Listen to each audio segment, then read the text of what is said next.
What's up, y'all? It's Dr. Paul with another mail call. This one is a Silver Age key, and we're going to talk about the significance of it and where it fits in the Marvel Silver Age. And I'm going to flex on you a little bit because I'm going to show you a book from my PC when we talk about the significance of this book. So what is it? Why do we care? Well, it's Daredevil number 4. Look at that. It should be obvious why we care when you see that cover. Jack Kirby cover. This is obviously a raw copy. I just purchased off of eBay.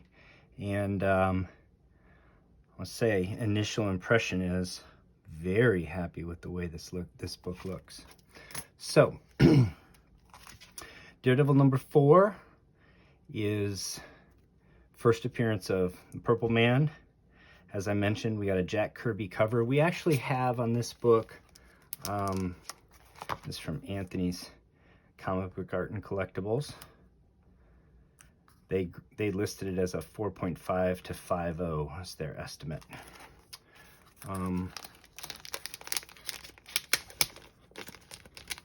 We actually have in this issue not Jack Kirby interiors, but Joe Orlando interiors. And we'll talk about that a little bit more in a moment. What a nice book. You can see there might have been a cross out there, some red, some sort.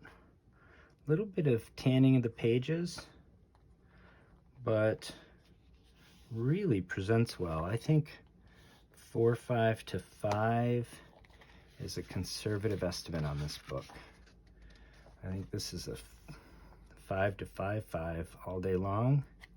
If we subbed this, that's a really nice book. So for context, again, we like to always talk about what this book means, why we should care, and what fair market value is, how we can collect on a budget, all those things. So Daredevil number 1 is 1964, mid-year comes out, and it is a masterwork by Stan Lee and artist-writer Bill Everett. Bill Everett is the creator of the Submariner in the Golden Age. So Stan's doing what he did on some of his other books, in that he's working with one of his Golden Age heroes, basically. Just like Jack Kirby was one of Stan's Golden Age heroes, Bill Everett is one of his heroes. Bill Everett created the Submariner in 1939, and then co-created this character with Stan. So this issue is as tightly plotted and drawn an origin issue as Stan puts out in the Silver Age. It really is, in some ways, the culmination of the Marvel Age, the Silver Age. It's Stan hitting his stride, but with Bill Everett, you look at the refinement in the pencils here, even over Jack's work. Now this is inked by Coletta, but still, the lines, the movement, it's not as big as Jack, but it's very refined, and it's tightly plotted. It's beautifully illustrated. This is a fabulous origin story. You get Stan doing Stan, where he's trying to pull in Spider-Man readers. He's trying to pull in Fantastic Four readers, right? But what's significant about this book, there's no supervillain introduced. This is just a super tight origin. We get everything we need to know about Murdock and his dad, Matt Murdock and his dad, everything we need to know about Foggy Nelson, and everything we need to know about Karen Page in this story. And again, it's a really great origin. Unfortunately, the next few issues don't follow up quite as strongly as this issue. So issue number 2 is Stan Lee and Joe Orlando. The art is just not as refined as Bill Everett's here, and we get a lot of what we see here. So the supervillain is Electro. Daredevil battles Electro. Then it gives Stan an opportunity to reference Spidey. It gives Stan an opportunity to bring Spidey readers into his readership for Daredevil. There's also FF cameos. So it's Stan doing what Stan was doing in the Silver Age. But he's not developing Daredevil's character very much yet. He is starting to develop the love triangle here, and he's starting to introduce the idea that because Matt and Foggy are attorneys, they come across supervillains that way, and that's kind of the hook for how Daredevil falls into his adventures. So that's fine.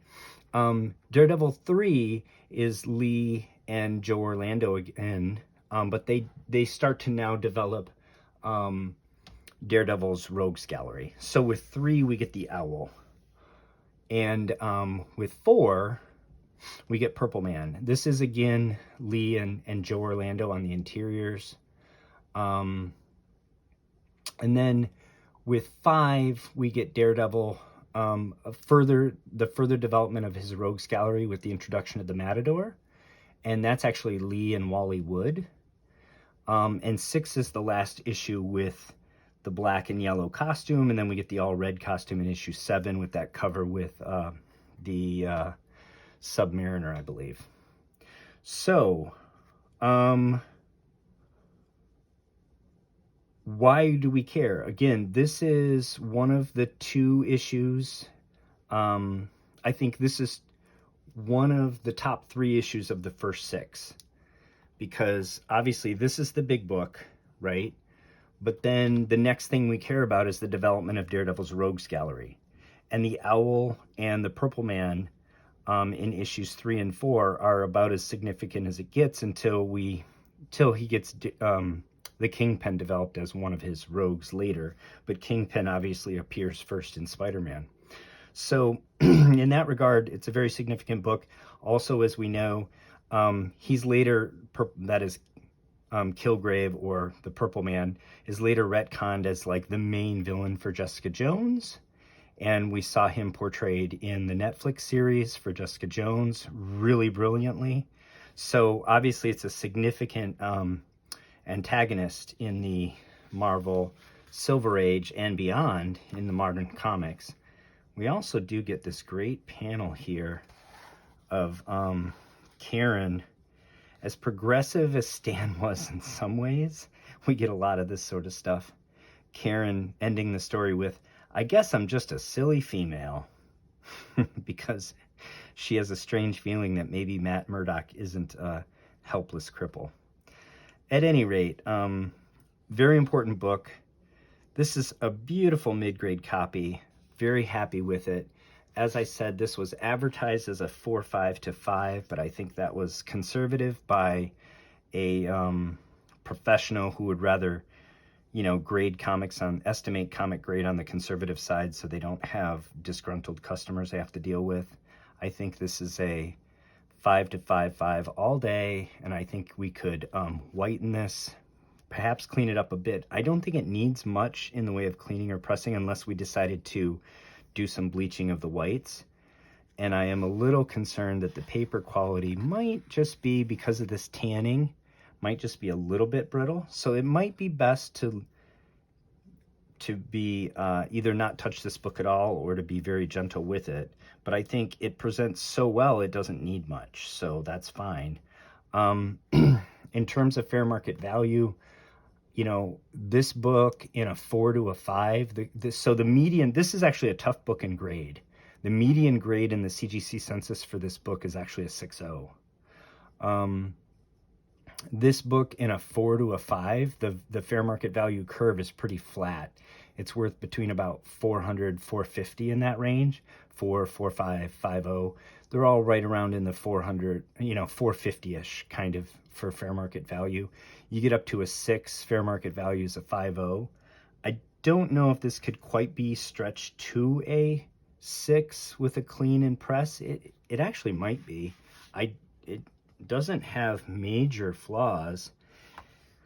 The real flaws is there's a tiny tear here, 1/8 of an inch. and there's a tiny 1/8 of an inch missing from, I assume it's missing and not turned under on this corner. Yeah, it's missing here. It's got this dust shadow here and a similar dust shadow here on the back. I do think that if this could be bleached, you know, whitened, you might get a 6 out of this book, right? At 6, but it doesn't create a lot of additional value. A 6.0 fair market value is 500, so maybe it's worth 50 more bucks slabbed as a 6. But I think it would present a lot better. So some very gentle, maybe just as simple as some photo bleaching would be maybe all this book should have. At any rate, you know, so that's the range on this book. That's the fair market value. I think, you know, I purchased this for $240 all in. That's the book, shipping, and taxes. So I'm very pleased with this purchase. It's approximately half of the fair market value if it was slabbed. We know that, you know, we can submit economy. We could submit this book and get it in under the $400 value. So we could have this slab for about $35. And so that's a small price to pay to go from, you know, we would be then into it for less than $300 and we'd have a book worth around, you know, $450. So we're not quite doubling, but this is a book that I did not have in my collection anyway. So I was happy to add this to the PC for a significant discount off of retail or fair market value, rather than, I'm not really looking at this one as a flip, right? So this is a book I'm talking about when I talk about those other books on my channel about the flips. This is what I'm trying to flip into, right? So this is just, I'm trying to have it be well bought so that it's a very good value going forward. I'm not looking at selling it anytime soon. So I'm very pleased with this purchase. Shout out again to Anthony's Comic Book Art and Collectibles on eBay. And hope you enjoyed the video. Hope you like and subscribe to the channel. And if you want me to clean and press a book for you for free, go check out my subscriber giveaway video and subscribe and comment there. And as always, enjoy the hunt and take care of one another.